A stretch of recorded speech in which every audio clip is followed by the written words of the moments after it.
I'm curious, why do you think your supporters in particular have been so interested in the Epstein story and so upset about how it's been handled? I don't understand it. Why they would be so interested. He's dead for a long time. He was never a big factor in terms of life. I don't understand what the interest or what the fascination is. I really don't. And the credible information's been given. Don't forget, we went through years of the Mueller witch hunt and all of the different things, the Steele dossier, which was all fake. All that information was fake. But I don't understand why the Jeffrey Epstein case would be of interest to anybody. It's pretty boring stuff. It's sordid, but it's boring. And I don't understand why it keeps going. I think really only pretty bad people, including fake news, want to keep something like that going. But credible information, let them give it. Anything that's credible, I would say let them have it. You just right next to Donald Trump in that last clip is a man named Howard Lutnick. Now, Howard Lutnick's a very interesting, very curious character. And the more I learn about Howard Lutnick, the more interesting his story becomes. Because did you know that the Commerce Secretary, Howard Lutnick, owns a property at Manhattan at 11 East 71st Street, which a house was formerly owned by Jeffrey Epstein. It's right next door to Jeffrey Epstein's, the other property there, the Herbert N. Strauss house on 9 East 71st Street. So 9 and 11 East 71st Street were owned by Jeffrey Epstein, and he sold off this house to Howard Lutnick in 1998.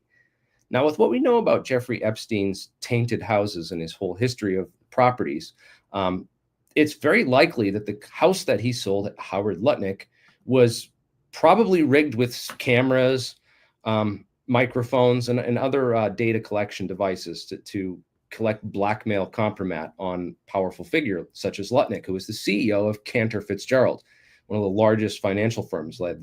Basically, this guy's the king of Wall Street. He's known as the king of Wall Street. Now, Howard Lutnick never missed a day of work in his life. He worked at Cantor Fitzgerald every single day without fail. The only day that Howard Lutnick missed work was September 11th, 2001, the day that everything went to crap at the World Trade Centers, right? The 9/11 happened, the planes hit.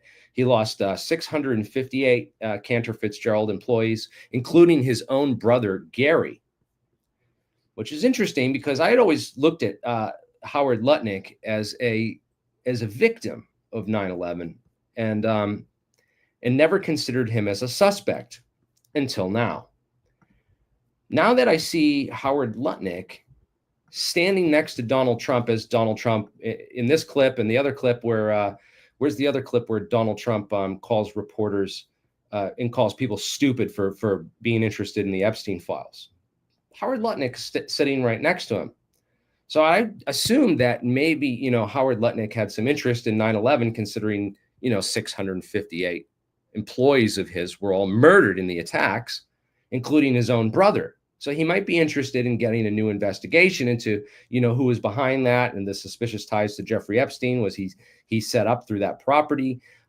If he's really innocent and has nothing to do with 9/11 and this whole setup operation, and that he was a victim of Epstein and not a perpetrator, then you'd expect him to be interested in uncovering the Epstein files and getting to the bottom of what's really in the Epstein files and the whole connection to this 9/11 issue, which seems to be a big part of the Epstein files, is these people directly tied to 9/11. What's also interesting is that Larry Howard Lutnick was also good friends and business partners with another lucky person on Wall Street that day, a property owner who took out a lease on the World Trade Centers just months before. I think it was like 2 or 3 months before 9/11. He leases the World Trade Center complex and takes out a massive insurance policy through AIG and insuring the towers specifically against acts of terrorism. Now, after 9/11, he would claim that the 2 planes and the 2 attacks on the 2 buildings constituted 2 separate events, and that constituted double the claim. So he claimed a double claim and actually won a double claim, won $5.6 billion that he made off of the whole 9/11 deal. Very, very curious why he missed work that day as well.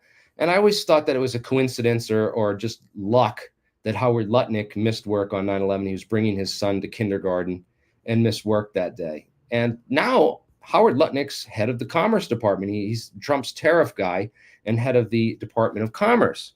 Now, the Department of Commerce is the government regulatory agency for NIST, the National Institute of Standards and Technology, which was instrumental in the cover-up of what really happened on 9/11 with their publishing of the NIST report on the World Trade Center and Building 7. Building 7 was obviously a controlled demolition.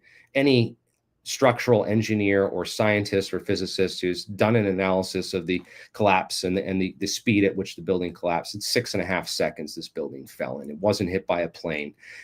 There's a U.S. Study by the University of Alaska Fairbanks detailing all of World Trade Center 7 extensively and proving that it was a controlled demolition, a pre-set up, pre-planned, orchestrated, controlled demolition of World Trade Center Building 7. Yet NIST released a retarded report in 2008 claiming that fire and thermal expansion caused failure of some key columns, leading to the total global catastrophic collapse and failure of the building, which looked absolutely nothing like NIST's models, and they refused to release their modeling data. Unlike the University of Alaska Fairbanks, which released all their modeling data and showed, how easy it would be to demolish that building.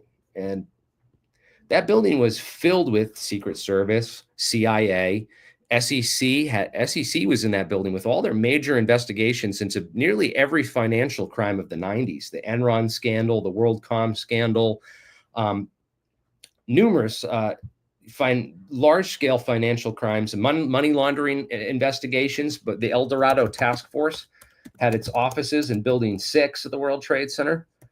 And that was a money laundering watchdog group, a multi-agency task force led by, the immigration and it's now led by ICE and Homeland Security. But before it was all under these other, I don't know who ran the El Dorado task force before that, but it was this key money laundering investigation task force that had identified a number of people involved in this whole Jeffrey Epstein ring, connected with his main client, one of his first clients, Adnan Khashoggi, who was, of course, this massive arms dealer and businessman known for all kinds of business dealings, and basically setting up a CIA, an intelligence agency, a private intelligence network outside of the CIA. In 1976, when Carter shut down the CIA, these guys rose up and created their own CIA that operated independently and outside of jurisdiction of U.S. intelligence. And it was known as the Safari Club. The Safari Club. What a rabbit hole this is in all the Epstein file stuff. The Safari Club, very, very curious connections there with Jeffrey Epstein and powerful figures within the CIA, including basically a host of all the Iran-Contra criminals that set up BCCI, this Bank of Credit and Commerce International, which they set up to serve as this money laundering and financial backdoor to fund terrorist networks, to fund all the illegal CIA activities that they were doing at the time.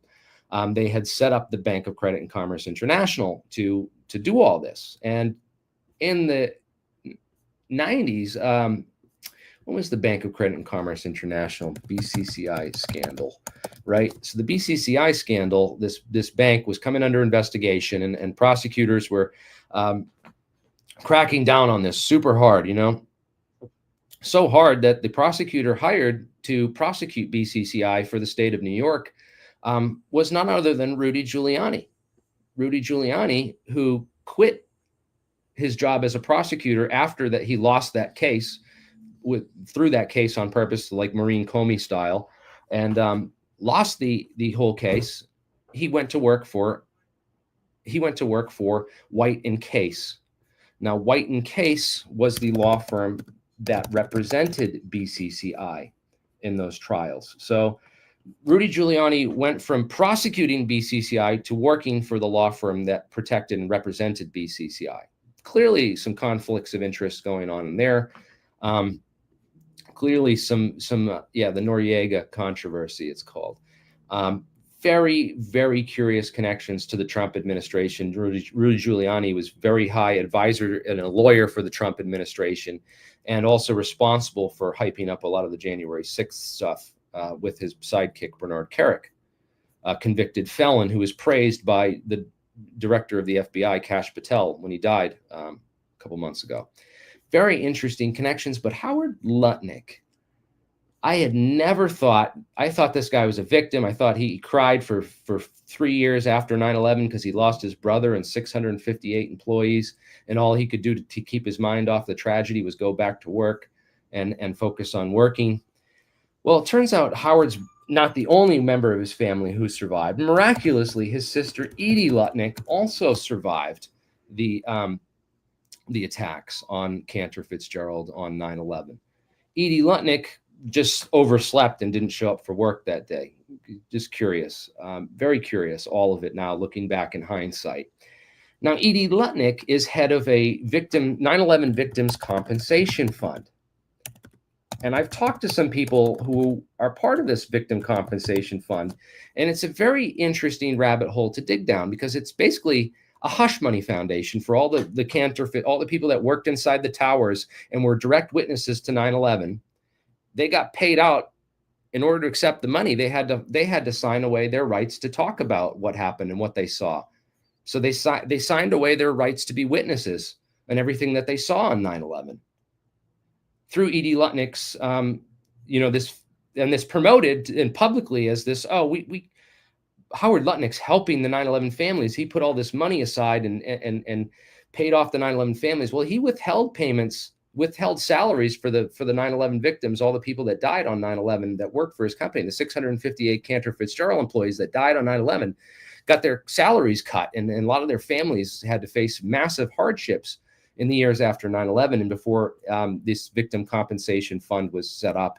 And they were eventually had to sign away their rights to speak out or talk about any of this publicly in order to receive that victim compensation money from this fund. How convenient. Very, very similar to what they did with the 9/11 First Responders Fund. So all the firefighters that saw explosives in the buildings, they covered up all that testimony by putting gag orders against all these key witnesses to what really happened on 9/11 by saying, you're not going to get the health benefits and the money from 9/11 to help your destroyed body and your lungs that are now destroyed from the nanothermite that was placed in the towers, all the nanotubes that were found in every single one of the first responders' lungs, the nanotubes, which are identical to the nanotubes produced in the sol gel process for manufacturing nanothermites. And none of those people can get paid. This is craziness. This is craziness. And to think that Howard Lutnick, now standing next to Trump, now head of the Commerce Department, where he could oversee NIST, dig into their faulty investigation into what really brought World Trade Center 7 and the Twin Towers down on 9/11. And he's not done any of that. He's not any, and he's also sitting on this Epstein thing and standing next to Trump saying that he doesn't want this Epstein thing looked into and that people are stupid for questioning this or looking into it. And they should it's old news. They should just let it die and not look into it. Well, that's all super, super, super curious, considering that Howard Lutnick bought the house from Jeffrey Epstein in 1998 and lived there right next door to Jeffrey Epstein on 9/11. And that if you ask AI and you ask Grok about, these connections, it lies to you specifically. It's programmed to lie to you, to tell you that Gary Lutnick could have had no connection. Ask Grok right now. I'll show you a live demonstration of how Grok will lie to you live. Let's see. How is Gary Lutnick connected to 9/11? It will lie. It will say that he wasn't and that there's no connection, that he bought the house afterwards. It's crazy. So I got 5 minutes. I got 2 minutes and then I got to go. But yeah, Lutnick, it's not passing my sniff test, man. And the connection to Jeffrey Epstein and Trump and all this is just super curious, man. I want to see this guy investigated. We're dealing with super criminals that blew up the World Trade Centers on 9/11 and covered it up with NIST saying that there were no explosives used or nothing, man. We need that clientness now, and it's very interesting what they're covering up and who's connected to this. The fact that Lutnick's there, missed work on 9/11, lived next door to Jeffrey Epstein, and he's saying, don't look into this, and it's old news, and it's all just super curious, man. And now it hits completely differently when I look back at Lutnick crying and sobbing, saying he suffered so much from 9/11. Because the best way, criminally, if you're going to commit mass murder in broad daylight, the best way you can protect yourself is to appear to everyone as if you're the victim. That is the number one way that you can get away with this crime. And Lutnick, I'm convinced that he's not a victim. He's the Wolf of Wall Street. He's the top guy in the top financial firm, the head of Wall Street, and he's tied to this. I guarantee it. His connections to Trump, to Epstein, to Larry Silverstein, it checks all the boxes, man. And I think this guy is full of shit with his fake tears for his brother that he murdered in some kind of sick, bizarre sacrifice. It just really shit. So this probably isn't the podcast I wanted to hop onto before trying to make it over the Canadian-American border, but I figured you cut off the end. I'll cut off the end. I got to go anyways. Much love. I came to promote Tesla Tech because right